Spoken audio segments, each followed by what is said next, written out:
Hi students, welcome in your physics session. In this session, we are going to study about the topic evolution and life cycle of star. Star के birth से लेकर उसके and stages तक के बीच की journey और and stages के बाद फिर स्टार का कैसे साइकिल कंटिन्यूसली चलता रहता है ये हम इस क्लास में स्टडी करेंगे. So let's start. See, this is the flowchart of evolution and life cycle of star. Now, formation of star क्या है ये हम ऑलरेडी स्टडी कर चुके हैं. तो पहली स्टेप कौन सी होती है? नेब्यूला.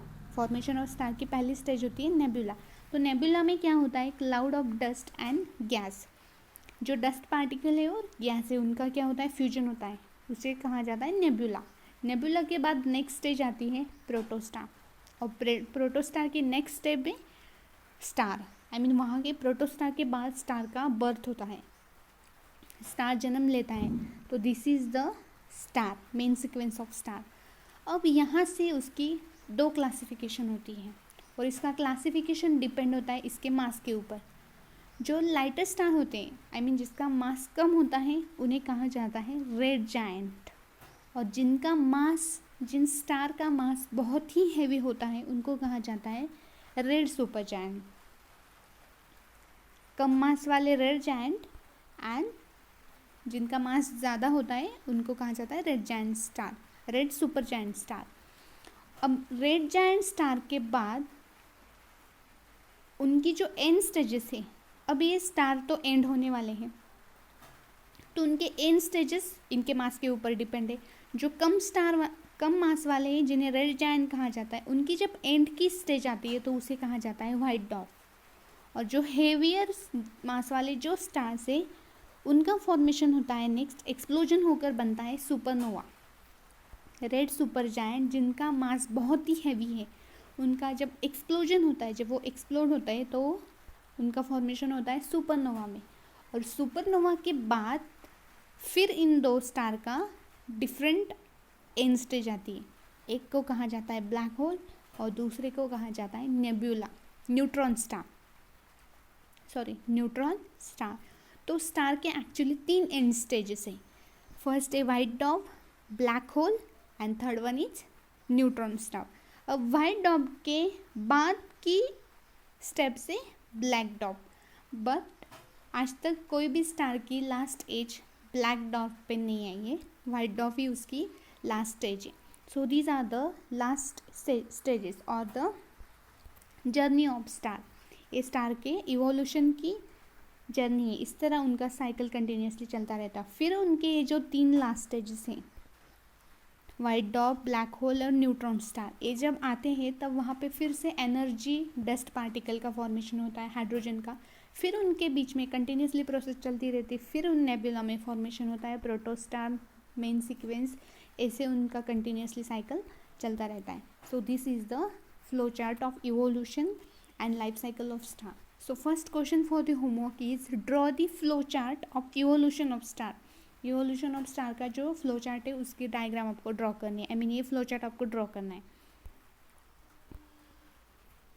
यहाँ पे हमारी देखते हैं main process life cycle of star. Evolution का हमने फ्लो चार्ट तो देख लिया, वही है लाइफ साइकिल ऑफ स्टार. किस तरह लाइट का फॉर्मेशन होता है, स्टार का फॉर्मेशन होता है. सॉरी, तो मैंने क्या पहले बोला, पहले स्टेज की क्या थी हमारी? Nebula, stellar nebula. Stellar nebula क्या है? डस्ट क्लाउड्स और हाइड्रोजन गैस का फॉर्मेशन जो यहाँ पे कंबाइन होकर आते, मतलब फ्यूज होते हैं. तो ये है नेब्यूला. नेब्यूला के बाद नेक्स्ट स्टेज क्या थी? प्रोटोस्टार. और प्रोटोस्टार के नेक्स्ट स्टेप थी हमारी स्टार. मतलब प्रोटोस्टार ही लास्ट स्टेप है फॉर्मेशन ऑफ स्टार. प्रोटोस्टार के बाद स्टार का बर्थ होता ही, जिसे बेबी स्टार या स्टार कहा जाता है. जब स्टार फॉर्म होता है तब इसके क्लासिफिकेशन होता है 2 कैटेगरी में, red giant and super giant. But ये क्लासिफिकेशन डिपेंड होता है इसके मास के ऊपर. कैसे? जो लाइटर स्टार्स है जिनका मास कम है, मैंने पहले ही आपको समझाया है, एक्सप्लेन किया है कि जो लाइटर, जो जिनका मास कम है, उनको उस स्टार का कन्वर्जन होता है रेड जायंट स्टार, और जिसका मास बहुत ही हैवी है, बहुत ही ज़्यादा है, उन्हें कहा जाता है रेड सुपर जायंट। आप यहाँ पे कलर में देखेंगे red and orange, red giant star and red super giant star. अब ये क्या है, average star and massive star. Massive stars means जिनका मास बहुत हेवी है। यहाँ से दो क्लासिफिकेशन होती है, दो कैटेगरी बनती है। एवरेज स्टार मीन्स जिनका मास कम है, येलो स्टार, और मैसिव स्टार मीन्स जिनका मास बहुत ही ज़्यादा है, उन्हें कहा जाता है मैसिव स्टार्स। तो मैंने पहले बोला है स्टार के कलर है येलो, ब्लू, रेड। मैंने पहले आपको एक्सप्लेन किया है, जिनका टेम्परेचर कूल होता है उन स्टार का कलर होता है रेड, जिनका टेम्परेचर मीडियम होता है उनका कलर होता है येलो, और जिनका टेम्परेचर बहुत ही हेवी होता है उनका कलर होता है ब्लू। तो इस तरह ये हो गए। देन नेक्स्ट एवरेज स्टार, यानी जिन स्टार का मास कम है उनका कन्वर्जन हो गया है रेड जायंट स्टार में, और जिनका मास बहुत हेवी है वो कन्वर्ट हो गए रेड सुपर जायंट में। देन नेक्स्ट हम पहले इस स्टेप देखते हैं, बाद में ये स्टडी करेंगे। तो रेड जायंट स्टार के बाद क्या आता है, वहाँ पे एक्सप्लोजन होकर प्लैनेटरी नेबुला बनता है फिर से, और प्लैनेटरी नेबुला के बाद उसकी लास्ट स्टेज आती है स्टार की वाइट डॉर्फ। तो वाइट डॉर्फ जब आती है वो होती है उसकी last stage, I mean death of star. White dwarf के बाद स्टार की डेथ होती है। तो ये हो गया एवरेज स्टार की बात। देन रेड जायंट स्टार, जो मैसिव स्टार है, उनका कन्वर्जन हो गया है रेड सुपर जायंट में। तो रेड सुपर जायंट का जब एक्सप्लोजन होता है, जब वो एक्सप्लोड होते हैं, तब वो उनका कन्वर्जन होता है सुपरनोवा में। और सुपरनोवा के बाद अगेन दो कैटेगरीज क्रिएट होती है इन स्टेजेस के स्टार की, जिसे एक को कहा जाता है neutron star, this is a neutron star, and एक को कहा जाता है ब्लैक होल। आई होप आपने ब्लैक होल, ये दोनों वाइट डॉर्फ और न्यूट्रॉन को अगर नहीं सुना होगा तो एटलीस्ट ब्लैक होल को तो आपने, ब्लैक होल के बारे में आपने सुना ही होगा। तो black hole is the end stages of star, I mean black hole आने के बाद वहाँ पे उसकी एंड होती है, स्टार का एंड होता है। और स्टार का जब एंड होता है, जब ये तीनों स्टेज आ जाती है, तब वहाँ पे फिर से energy, dust particles and gas form होता है। और फिर energy, dust particle and gas form होने के बाद फिर नेबुला में वो क्या होंगे, फ्यूज होंगे। फिर से फिर प्रोटोस्टार फॉर्म होगा, फिर स्टार फॉर्म होगा, फिर average star and massive star form होगा, फिर रेड जायंट स्टार फॉर्म होगा, सुपर जायंट, फिर ऐसे उनका साइकिल कंटिन्यूअसली चलता रहता है। So this is the life cycle of star. तो ऐसे इस तरह स्टार के लाइफ का साइकिल चलता रहता है। So next question for the homework, draw this diagram. आपको ये डायग्राम ड्रॉ करनी है, life cycle of star with picture.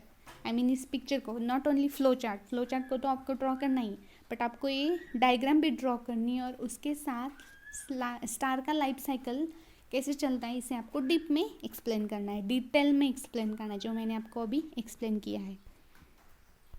If you want to theory the given in this slide, आपको अगर थ्योरी की ज़रूरत है, मैं थेरोटिकल समझाऊँ तो यहाँ पे वो दी गई है। देखिए, all stars start as nebula, all start nebula से स्टार्ट करते हैं। Nebula is a large cloud of gas and dust, जो कि हमने पहले देखा। नेबुला क्या है, large cloud of gas and dust. Gravity can pull some of the gas and dust in nebula together. Gravity उनको फॉर्म करती है, फ्यूज करती है, अट्रैक्ट करती है एक दूसरे के पास, और नेबुला में वो कंबाइन एक दूसरे में आ जाते। The contracting cloud is called protostar. जब उनका स्टार फॉर्म होता है उसे कहा जाता है प्रोटोस्टार। हमने नेक्स्ट प्रीवियस क्लास में ही स्टडी किया है प्रोटोस्टार को। तो protostar is the earliest stage of star life. I mean protostar के बाद की जो स्टेज है वो स्टार है। I mean protostar is a baby star. A star is born when the gas and dust from a nebula becomes so hot that nuclear fusion starts. और star का formation कब होता है, न्यूक्लियर फ्यूजन के बाद। जैसे कि सन का भी न्यूक्लियर फ्यूजन से फॉर्मेशन हो गया। One star has turn out it known the main sequence stars, जिसे कहा जाता है मेन सीक्वेंस स्टार, जो हमने अभी स्टडी किया, average star and massive star, जिसे कहा जाता है main sequence stars. When a main sequence stars begin to run out of hydrogen fuel, the stars become red giant और red super giant। तो वहाँ पे हाइड्रोजन के ऊपर, हाइड्रोजन फ्यूल उसमें कितना है, उसके ऊपर उसका क्लासिफिकेशन होता है super giant, red super giant and red giant में। मतलब जो हमने अभी देखा जिसका मास कम होता है, मैंने पहले आपका कहा जिस स्टार्स का मास कम होता है और जिनका मास बहुत ही हेवी होता है उनका क्लासिफिकेशन होता है। तो उनका मास वहाँ पे हाइड्रोजन गैस कितना होता है, जिन स्टार में हाइड्रोजन गैस कम होता है उनका क्लासिफिकेशन वो क्लासिफाइड होकर बनते हैं रेड जायंट, और जिन स्टार में हाइड्रोजन गैस बहुत ज़्यादा होता है वो बनते red super giant. Then next ये पिक्चर है नेबुला की, प्रोटोस्टार की एंड सुपरनोवा की, जो कि हमने पहले लाइफ साइकिल में देखा है। देन नेक्स्ट क्या होता है, after a low medium star जिनका मास कम है, वहाँ पे हाइड्रोजन गैस कम है, स्टार्स बिकम रेड जायंट। देखा हमने the outer past glow bigger and drift into space forming a cloud of gas called a planetary nebula. उनका क्या है, रेड जायंट का फॉर्मिंग होता है। फॉर्मिंग होने के बाद प्लैनेटरी नेबुला बनते हैं, और प्लैनेटरी नेबुला के बाद उनकी लास्ट स्टेज आती है white dwarf. The blue white hot core of the star that left behind cools and become a white dwarf. तो व्हाइट डॉर्फ एक लास्ट स्टेज है जहाँ पे वो डेथ होता है। This white dwarf eventually run out of fuel and dies as a black dwarf. जब वहाँ पे फ्यूल ख़त्म ही होता है एकदम तो वो ब्लैक डॉर्फ में होता है, बट जनरली ब्लैक डॉर्फ नहीं फॉर्म होता है, वाइट ड्रॉप तक ही होता है। तो एक स्टेज कंप्लीट हो गई। Then next a dying red super giant star can suddenly explode. जो रेड सुपर जायंट था वो सडनली एक्सप्लोजन होता है, और एक्सप्लोजन के बाद उनका फॉर्मेशन होता है सुपरनोवा में। After the star explore some of the material from the star left behind. कुछ मटेरियल तो वो पीछे छोड़ता है एक्सप्लोजन के बाद सुपरनोवा का। दिस मटेरियल में be form a neutron star. तो वो मटेरियल का फॉर्मेशन किस में होता है, neutron star. And neutron star are the remain of the high mass star. Neutron star and black hole, इनका मास बहुत ही हैवी होता है, वहाँ पे हाइड्रोजन गैस बहुत ज़्यादा होता है। The most massive stars become a black hole. अब तीनों स्टार्स में white dwarf, neutron star and black whole में, तीनों स्टार में सबसे ज़्यादा मास किसका है, ब्लैक होल का। वहाँ पे ब्लैक होल में सबसे ज़्यादा हाइड्रोजन गैस है। When they die, after a large mass star explodes, large amount of mass may remain. The gravity of the mass is so strong that gas is pulled inward, pulling more gas smaller and smaller, and eventually this process continuously. तो जब black hole convert होता है तब मैंने पहले बोला वहाँ पे इतना सारा हाइड्रोजन गैस होता है, तो ब्लैक होल होने के बाद वो जब डेथ होता है तो फिर hydrogen gas energy dust particle formation होकर फिर उनका लाइफ साइकिल कंटिन्यूसली चलता रहता है। ये थ्योरी थी, अगर आपको उसकी नीड है तो वही है। मैंने फिर से ये स्लाइड क्यों इंसर्ट की है, क्योंकि मैं शॉर्टली फिर से एक्सप्लेन करूँ। देखिए स्टार फॉर्मिंग नेबुला जिसका main sequence star with low mass means यहाँ पे पहले प्रोटोस्टार में कन्वर्ट होता है। प्रोटोस्टार मीन्स बेबी स्टार ही है, वो स्टार ही है, स्टार की लास्ट स्टेज स्टार फॉर्म होता है प्रोटोस्टार में।